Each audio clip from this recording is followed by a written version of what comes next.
people think they might live long. Like when you plan something, you don't know if you're gonna live to fulfill that dream. That's why, you feel me? Like, just live like the day you last. One of the main causes of the crisis is the lack of vision. I think our kids don't have the vision, and we don't have enough people helping our kids see themselves 5, 10, 15 years down the road. And I think if we, as educators, as parents, as a community, can help our kids understand that what they do today is going to affect them down the road, 5, 10, 15 years down the road. And, you know, I think they can have a better understanding of why we do what we do right now and why school is important, because it's not just for today, it's preparing them for the future. And that's the disconnect most of the time. Most of the kids that we have, they don't even think they're gonna live until they're 25 or 30 because of the environment they're coming from. So I think for me that lack of vision is the main cause of some of the problems that we have. Yeah, school ain't the main priority for young black teens.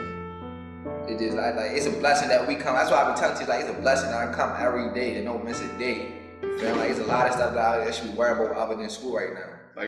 Students come to the building and to class with a whole lot on their plate more often than not, a lot of which seemingly has nothing to do with school or very little. So having school as a priority when there's a lot of other influences in life and responsibilities that can take up time and energy and emotional energy makes school take a sort of backseat at times. There's the case of funding. Baltimore City right now is a $130 million deficit. Which just came out recently, but so resources are going to be a little bit tight. People are going to get laid off. The phrase that was used by the CEO was we can expect to see a dramatic increase in class size.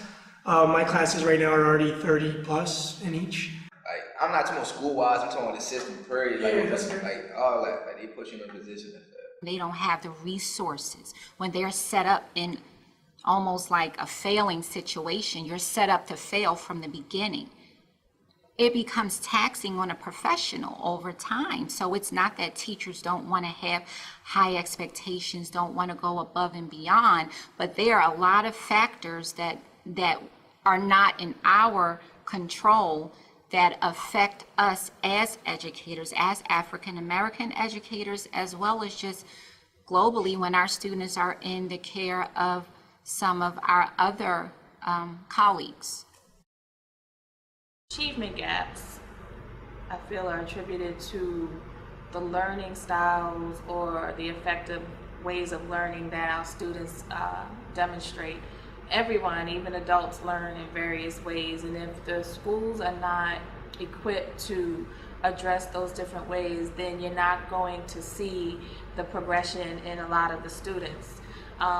All students don't learn the same way. So if they're measuring them on the same standards or standards that don't even apply to their culture, then you're going to see achievement gaps. You're going to see challenges in their understanding. You're going to see different ways that do not equate to other ways that different groups respond. You're going to see a gap. So if they're not aware of what the children's needs are in order for them to excel, then that's going to contribute to seeing an even larger gap. But that doesn't mean that our students and our youth are not capable or not intelligent or won't excel. It's just we have to find out the ways that will bring that out and support their ways of learning. The system now to me is about passing instead of learning. Like, I guess that's everybody. Low expectations. I think that there's definitely a cycle that has been created of pushing kids through or just letting them pass for whatever reason. And so that definitely needs to be handled accordingly to create a system that encourages students to be young, productive citizens. The family plays an extremely huge role because that is their foundation. And if their foundation is not strong or cracked or is falling apart, then of course you have a vessel that's trying to function or effectively function when they don't have that type of strength in their support base. School is an extension of family. What we do as educators should be an extension of what started at home. Unfortunately, most of the time it's not the case. We deal with students who come from with nothing when they come to the school, and we as educators are expected to do everything, educate, teach, be parents, be psychologists, psychiatrists, and I'm talking especially about for some of us who work in the inner city, be counselors, we wear all those hats, be role models, be father figures, mother figures, and all that. So we compensate a lot on what the kids don't have at home. What do you have? You have high school dropouts. You have students dropping out of school. We have all these other issues that stem from maybe family, environmental, to the schools, and now back into our communities. We have prisons full of children and kids who might even be undiagnosed. You have them possibly have not been treated properly for mental illnesses or learning disabilities or whatever the case is. And it's because we have, again, a systematic issue that has not been designed to more help the problem, but rather than just to build prisons.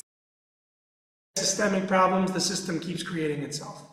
You can see that in Baltimore City in the last number of decades. I remember having a professor who was teaching in the early 90s, and I had a conversation with her last year, and she looked me in the eye and said that she can firmly say that education has not improved in the last 25 years in Baltimore City. Part of that is not addressing systemic issues.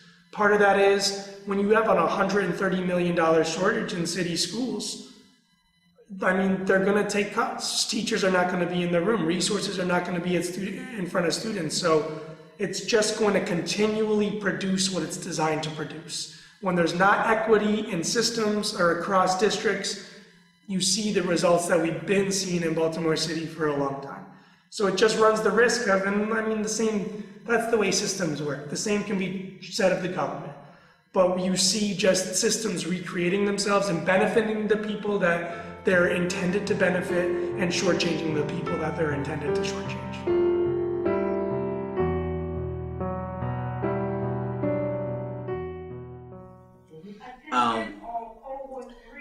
There is more.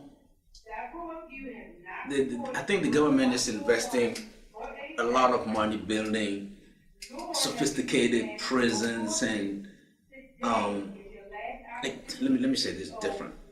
Many years ago, maybe about 5-8 years ago, there was a study that was made with the third graders in many inner cities. I can't remember exactly what. I think it was Philadelphia and New York and some cities like that. And they were looking at third graders, and they could determine from the success of the third graders how many of them will make it through college and how many of them will end up in prison. And they were building prisons based on the studies they made on third graders, and which is sad in this, because I think the country, instead of trying to help these kids get in the right track to go to college, they were already building sophisticated prison to accommodate this generation of kids who are going to end up in prison. Easy to get into trouble and it's hard to get out of, and I noticed that, you feel me? It's through assessment, it's through diagnosis, it's through not just thinking our students with behavior issues is because it's just behavior. Really looking into a child's history, their background, their family life, their history of learning throughout the years, and really taking a good look at how this student is learning to help them figure out what's really going on. So the assessment piece and the diagnosis of our students is a major role in being able to diagnose and determine if there is indeed a disability, and being able to educate our students to strengthen and support the behaviors and the learning disabilities that come with their lack of progress in school. A new modern way, a new modern slavery, you might as well say. That's what it is. It's grim. It's grim. It's not good. They want you to do good, but never better than them. You feel me? Life is a brief intermission between birth and death, so enjoy it. That's how you gotta live. Enjoy life while you can.